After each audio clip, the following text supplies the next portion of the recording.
శ్రీ మహాగణాధిపతయే నమః. శ్రీమాత్రే నమః.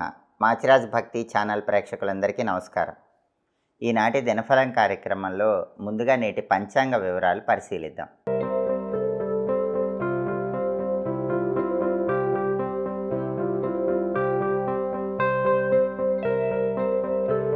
ఏప్రిల్ 22 మంగళవారం దినఫలాన్ని పరిశీలిస్తే నవమి తిథి సాయంకాలం 6:07 వరకు ఉంది. ఆ తర్వాత దశమి తిథి వచ్చింది. శ్రవణ నక్షత్రం మధ్యాహ్నం 12:39 వరకు ఉంది. ఆ తర్వాత ధనిష్టా నక్షత్రం వచ్చింది. మంగళవారం శ్రవణ నక్షత్రంతో కలిసి వస్తే లంబయోగం ఉంటుంది. ఈ లంబయోగం కష్ట నష్టాలను కలిగింపజేస్తుంది. అంటే 12 రాసుల వాళ్ళు ముఖ్యమైన పని మీద బయటికి వెళ్ళినా, ముఖ్యమైన ప్రయాణాలు చేసినా లంబయోగం వల్ల ఆ ప్రయాణాల్లో ఇబ్బందులు వస్తాయి, పనుల్లో ఆటంకాలు వస్తాయి. అలాగే మధ్యాహ్నం 12:39 తర్వాత ధనిష్టా నక్షత్రం వచ్చింది. మంగళవారం ధనిష్టా నక్షత్రంతో కలిసి వస్తే ఉత్పాత యోగం ఉంటుంది. ఈ ఉత్పాత యోగం ద్రవ్యహానిని కలిగిస్తుంది. అంటే మధ్యాహ్నం 12:39 తర్వాత పని మీద బయటకు వెళితే ధన నష్టం కలిగే సూచనలు ఉన్నాయి. రెండు యోగాలు ఈరోజు వ్యతిరేకంగా ఉన్నాయి. లంబయోగం, ఉత్పాత యోగం రెండు కూడా 12 రాసుల వాళ్ళకి ఇబ్బందినే కలిగిస్తాయి. పనుల్లో ఆటంకాలు, ప్రయాణాల్లో ఇబ్బందులు ఉంటాయి. అలా జరగకుండా ఉండాలంటే, యోగాలు వ్యతిరేకంగా ఉన్నా కూడా ఇబ్బందులు లేకుండా ఉండాలంటే ఆంజనేయ స్వామికి పూజ చేసిన సింధూరం బొట్టు పెట్టుకొని 12 రాసుల వాళ్ళు బయటికి వెళ్ళండి. అలాగే ఒక బెల్లం ముక్క నోట్లో వేసుకొని నవ్వులుతూ వెళ్ళండి. ఈ రెండు పనులు చేసి వెళితే యోగాలు వ్యతిరేకంగా ఉన్న ఇబ్బందులు ఉండవు, పనుల్లో ఆటంకాలు ఉండవు, కార్యసిద్ధి ఏర్పడుతుంది, ప్రయాణాలు విజయవంతం అవుతాయి. అలాగే రాశిచక్రం చార్ట్లో గ్రహాల స్టేటస్ తీసుకుంటే మంగళవారానికి ధనిష్టా నక్షత్రానికి రెండిటికి అధిపతి అయిన కుజుడు కర్కాటకంలో, చంద్రుడి ఇంట్లో మిత్రక్షేత్రంలో ఉన్నాడు. కాబట్టి అప్పులు తీర్చడానికి బలం ఉంది. బ్రదర్స్తో ఉన్న డిస్ప్యూట్స్ క్లియర్ చేసుకోవడానికి బలం ఉంది. లోన్ అప్లికేషన్లు పెట్టుకోవడానికి బలం ఉంది. ప్రాపర్టీ రిజిస్ట్రేషన్స్ కోసం ఇంపార్టెంట్ డిస్కషన్ చేయడానికి కూడా కుజుడి మిత్రక్షేత్ర స్థితి చాలా అద్భుతంగా యోగిస్తుంది. అలాగే శ్రవణ నక్షత్రానికి అధిపతి అయిన చంద్రుడు మకర రాశిలో, శనింట్లో, శత్రువింట్లో ఉన్నాడు. కాబట్టి 12 రాశుల వాళ్ళకి కొద్దిగా మానసిక అశాంతి, ఒత్తిడి, అలజడి ఉంటాయి. అస్థిరత ఉంటుంది. దాన్ని పక్కన పెట్టాలి. స్థిరమైన నిర్ణయాలు తీసుకోవాలి. మనస్సు ప్రశాంతంగా ఉంచుకునే ప్రయత్నం చేయటం మంచిది.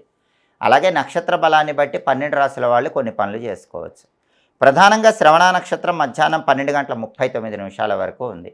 ఈ శ్రవణ నక్షత్రం ఉన్న సమయంలో అన్నప్రాసన, నామకరణం, సీమంతం, చెవులు గుట్టించడం ఇలాంటి కార్యక్రమాలు చేసుకోవచ్చు. అక్షరాభ్యాసం చేసుకోవచ్చు. అలాగే కంప్యూటర్ కోచింగ్ సెంటర్స్లో జాయిన్ అవ్వచ్చు. అంతేకాకుండా భూములు, గృహాలకు సంబంధించిన ముఖ్యమైన డాక్యుమెంటేషన్ చేయించుకోవడానికి కూడా శ్రవణ నక్షత్రం మంచిది. మంత్ర విద్యలు గురువుల దగ్గర నేర్చుకోవడానికి శ్రవణ నక్షత్రం మంచిది. వ్యవసాయదారులు విత్తనాలు నాటడానికి శ్రవణ నక్షత్రం మంచిది. శ్రవణ నక్షత్ర బలాన్ని బట్టి మధ్యాహ్నం 12:39 ఈ పనులు చేసుకోవచ్చు.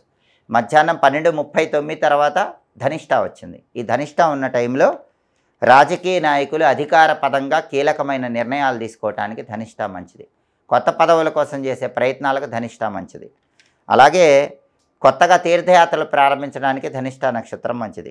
సంగీతపరమైన విద్యలు నేర్చుకోవడానికి కూడా ధనిష్టా నక్షత్రం మంచిది. నక్షత్ర బలాన్ని బట్టి ఈ ముఖ్యమైన పనులన్నీ చేసుకోవచ్చు. అలాగే ఈనాటి దినఫలం కార్యక్రమంలో 12 రాశుల వాళ్ళ రాశి ఫలితాలు ఏ విధంగా ఉన్నాయో ఇప్పుడు మనం పరిశీలిద్దాం. ముందుగా మేషరాశి.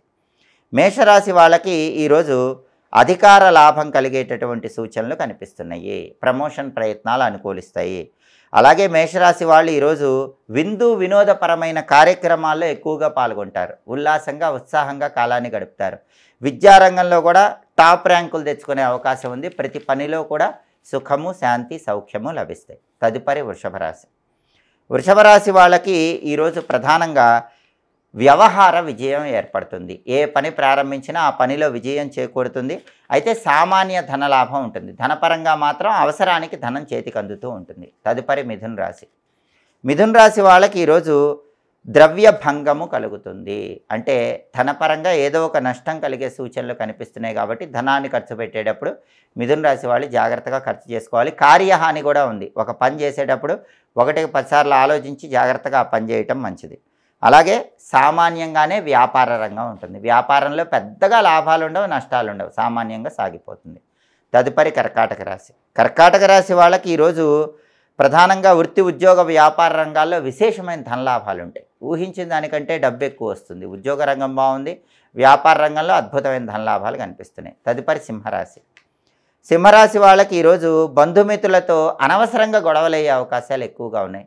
బంధుమిత్రుల్లో ఒకరంటే ఒకరికి ద్వేషం పెరిగే సూచనలు ఎక్కువగా ఉన్నాయి. వ్యతిరేకతలు పెరిగిపోతాయి. బంధువుల్లో మిత్రుల్లో గౌరవం తగ్గిపోతూ ఉంటుంది. కాబట్టి సింహరాశి వాళ్ళు ఈరోజు గుర్తుపెట్టుకోవాల్సిన విషయం, బంధువులతో మిత్రులతో జాగ్రత్తగా మాట్లాడటం, స్నేహపూర్వకంగా ఉండటం, చిరునవ్వుతో ఉండటం, మౌనంగా ఉండటం, అవసరానికి మాట్లాడటం చేయాలి. లేకపోతే అనవసరంగా రిలేషన్స్ దెబ్బతినే అవకాశం ఈరోజు సింహరాశి వాళ్ళకి ఎక్కువగా కనిపిస్తోంది. తదుపరి కన్యారాశి. కన్యారాశి వాళ్ళకి ఈరోజు మృష్టాన్న భోజన ప్రాప్తి యోగం ఉంది. బ్రహ్మాండమైనటువంటి రుచికరమైనటువంటి భోజనాన్ని స్వీకరించే యోగం కన్యారాశి వాళ్ళకు ఉంది. ఏ పనైనా సరే కొద్దిగా ప్రయత్నిస్తేనే ఆ పనిలో లాభాన్ని పొందగలుగుతారు. కార్యసిద్ధి అనేది కన్యారాశి వాళ్ళకి సులభంగా లభిస్తుంది. తదుపరి తులారాశి. తులారాశి వాళ్ళకి ఈరోజు వృత్తి, ఉద్యోగ, వ్యాపార రంగాల్లో విశేషమైన ధనలాభం కనిపిస్తోంది. వ్యాపార రంగంలో ఊహించిన దానికంటే రెట్టింపు ధనలాభం పొందుతారు. ఉద్యోగపరంగా కూడా ఏదో ఒక విధంగా ధనలాభం పొందే సూచనలు తులారాశి వాళ్ళకి కనిపిస్తున్నాయి. తదుపరి వృశ్చిక రాశి. వృశ్చిక రాశి వాళ్ళకి ఈరోజు మీ కింద పనిచేసేటటువంటి వ్యక్తులతో గొడవలయ్యే సూచనలు ఉన్నాయి. కాబట్టి వృశ్చిక రాశి వాళ్ళు ఏ రంగంలో ఉన్నా సరే మీ కింద పనిచేసే వాళ్ళతో జాగ్రత్తగా మాట్లాడండి. లేకపోతే వాళ్ళతో లేనిపోని గొడవలు వస్తాయి. అలాగే ఈరోజు పార్ట్నర్షిప్ బిజినెస్ల్లో కూడా వృశ్చిక రాశి వాళ్ళకి గొడవలయ్యే అవకాశం ఉంది. కాబట్టి వ్యాపారం చేసే వృశ్చిక రాశి వాళ్ళు మీ పార్ట్నర్స్తో జాగ్రత్తగా ఉండండి. పార్ట్నర్షిప్ బిజినెస్లో జాగ్రత్తగా ఉండండి. జాయింట్ వ్యవహారాలన్నింటిలో కూడా వృశ్చిక రాశి వాళ్ళు ఈరోజు అప్రమత్తంగా ఉండాలి. తదుపరి ధనుస్సు రాశి. ధనుస్సు రాశి వాళ్ళకి ఈరోజు ప్రధానంగా సామాన్య ధనలాభం కనిపిస్తోంది.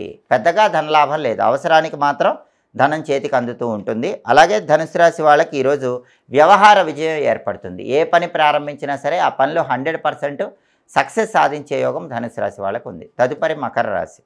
మకర రాశి వాళ్ళకి ఈరోజు స్త్రీల వల్ల సమస్యలు ఎదురయ్యే సూచనలు ఉన్నాయి. కొత్త స్త్రీ పరిచయాల విషయంలో మకర రాశి వాళ్ళు జాగ్రత్తగా ఉండాలి. లేకపోతే వాటి వల్ల లేనిపోని గొడవలు వచ్చే సూచనలు ఉన్నాయి. అలాగే ఈరోజు మకర రాశి వాళ్ళకి ధన వ్యయం కూడా ఎక్కువగా ఉంది. మకర రాశి స్త్రీ పురుషులు ధనాన్ని ఖర్చు పెట్టేటప్పుడు ఆలోచించి జాగ్రత్తగా ఖర్చు చేయాలి. ప్రతి పనిలో ఆరాటం పెరుగుతూ ఉంటుంది. ఆరాటం తగ్గించుకోండి. ప్రశాంతంగా పనిచేయండి. అప్పుడు ఖచ్చితంగా పనిలో విజయం వరిస్తుంది. తదుపరి కుంభరాశి. కుంభరాశి వాళ్ళకి ఈరోజు ప్రధానంగా స్త్రీల వల్ల సమస్యలు ఎదురయ్యే సూచనలు ఉన్నాయి. కాబట్టి కుంభరాశి వాళ్ళు ఈరోజు కొత్త స్త్రీ పరిచయాల విషయంలో జాగ్రత్తగా ఉండాలి. కుంభరాశి స్త్రీలైనా కుంభరాశి పురుషులైనా కొత్త స్త్రీలతో ఏర్పడే పరిచయాల వల్ల కొన్ని విభేదాలు చోటు చేసుకోవటం, కొన్ని సమస్యలు రావటం ఇలాంటివి జరిగే సూచనలు ఉన్నాయి. కాబట్టి అప్రమత్తంగా ఉండాలి. అలాగే కుంభరాశి వాళ్ళు ఈరోజు అనవసరంగా వాదములు ఎక్కువ చేస్తారు. వాదోపవాదాల జోలికి వెళ్ళకండి. ఎదుటి వాళ్ళతో గొడవలు వాదనలు పెట్టుకుంటే అనవసర కాలయాపన జరుగుతుంది. అలా లేకుండా మౌనంగా చిరునవ్వుతో గొడవ రాకుండా దాటివేసే ప్రయత్నం చేయటం అవసరం. తదుపరి మీనరాశి. మీనరాశి వాళ్ళకి ఈరోజు ప్రధానంగా ధార్మిక చింతన పెరుగుతుంది. సేవా కార్యక్రమాల్లో పాల్గొంటారు. భగవత్ సంబంధమైన కార్యక్రమాల్లో పాల్గొంటూ ఉంటారు. వ్యాపారంలో మాత్రం కొద్దిగా అప్పుల విషయంలో జాగ్రత్తగా ఉండటం అవసరం. ధన సంబంధమైనటువంటి లావాదేవీల్లో వ్యాపార రంగంలో ప్రత్యేకమైన శ్రద్ధ తీసుకోవాలి. 12 రాశుల వాళ్ళు అనుకున్న పనులు అనుకున్నట్లు దిగ్విజయంగా పూర్తి కావాలంటే మంగళవారం కాబట్టి సుబ్రహ్మణ్య స్వామికి సంబంధించిన ఓం ద్విషన్నేత్రాయ నమః అనే మంత్రాన్ని 11 సార్లు, ఓం పిసితాస ప్రభంజనాయ నమః అనే మంత్రాన్ని 11 సార్లు చదువుకొని పని మీద బయటికి వెళ్ళండి. ఓం ద్విషన్నేత్రాయ నమః, ఓం పిసితాస ప్రభంజనాయ నమః. ఈ 2 మంత్రాలు చదువుకుని వెళితే వృత్తి, ఉద్యోగ, వ్యాపార రంగాల్లో విశేషంగా రాణించవచ్చు. కార్యసిద్ధి లభిస్తుంది. అలాగే మంగళవారం కాబట్టి ఉదయం 6 నుంచి 7 మధ్యలో, మధ్యాహ్నం 1 నుంచి 2 మధ్యలో, రాత్రి 8 నుంచి 9 మధ్యలో కుజహోర ఉంటుంది. కుజహోర ఉన్న సమయంలో gas stove, fridge, mixie, grinder ఇలాంటి వాటిని మొదటిసారి ఉపయోగించుకోవడానికి అనుకూలం. అప్పులు తీర్చడానికి మంచిది. కుజహోర ఉన్న సమయంలో ఆపరేషన్ చేయించుకుంటే ఆపరేషన్ 100% సక్సెస్ అవుతుంది. అడ్వెంచరస్ పనులు, సాహసోపేతమైన పనులు కుజహోరలో చేసుకోవచ్చు. ఫైర్ రిలేటెడ్ వర్క్స్, అగ్నికి సంబంధించిన పనులు చేసుకోవచ్చు. అలాగే ఎలక్ట్రికల్ పనులు ఏవి చేయడానికైనా కుజహోర అనుకూలిస్తుంది. హోరా కాలాన్ని బట్టి ఈ పనులు చేసుకుంటే సమస్త శుభాలు చేకూరుతాయి. ఇవి ఈనాటి దినఫలం కార్యక్రమంలో ముఖ్యమైన అంశాలు. మళ్ళీ తదుపరి దినఫలం కార్యక్రమంలో తిరిగి కలుసుకుందాం. ప్రతిరోజు 12 రాశుల వాళ్ళ రాశి ఫలితాలు తెలుసుకోవాలంటే మాచిరాజు భక్తి ఛానల్ తప్పకుండా చూడండి. మా వీడియోస్ మీకు నచ్చినట్లయితే మా ఛానల్ని లైక్ చేయండి, కామెంట్ చేయండి. మా ఛానల్ వీడియోస్ 10 మంది మిత్రులకు షేర్ చేయండి. మా ఛానల్ని సబ్స్క్రైబ్ చేసుకోండి. పక్కనున్న బెల్ సింబల్ నొక్కటం మాత్రం మర్చిపోకండి. సర్వే జనాః సుఖినో భవంతు. స్వస్తి.